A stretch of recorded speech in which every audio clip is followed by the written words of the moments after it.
জরিকে আসলে কে গুম করেছে, মারজান নাকি এর পুরোটাই সেকেন্ড চেয়ারম্যানের ষড়যন্ত্র?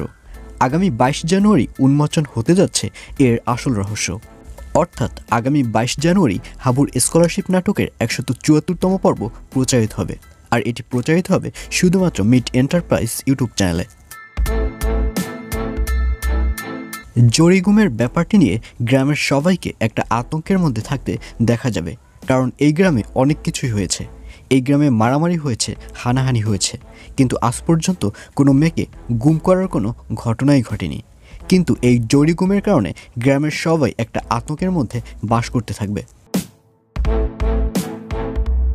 বিশেষ করে গ্রামের মেয়েগুলো নিরাপত্তাহীনতার মধ্যে ভুগতে থাকবে, এবং গ্রামের মেয়েদের যে গার্জিয়ানরা রয়েছে তারাও বুঝতে পারবে না যে এই মুহূর্তে তাদের মেয়েদেরকে তারা কিভাবে নিরাপত্তা দিবে।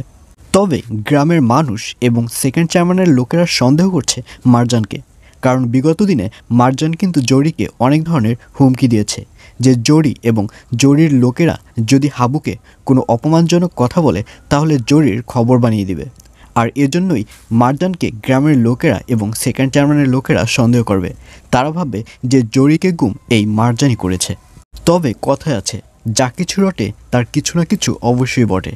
মারজানকে যখন হাবু জরি গুমের ব্যাপার নিয়ে কথা বলবে, তখন মারজানের অনেক কথার মধ্যেই কিন্তু সন্দেহ খুঁজে পাওয়া যাবে।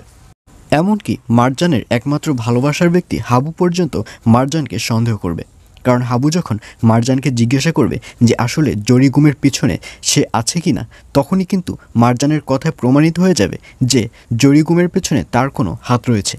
কারণ হাবু যখন জিজ্ঞাসা করবে তখন যুক্তিযুক্ত কোনো কথাই মারজান বলতে পারবে না, এবং এক পর্যায়ে হাবুর কথার প্যাচে আটকে গেলে মারজানকে দেখা যাবে সে কিন্তু ওই স্থান পরিত্যাগ করে রুমের মধ্যে ঢুকে যাবে, আর যার কারণেই হাবুর সন্দেহটা আরও বেশি বেড়ে যাবে।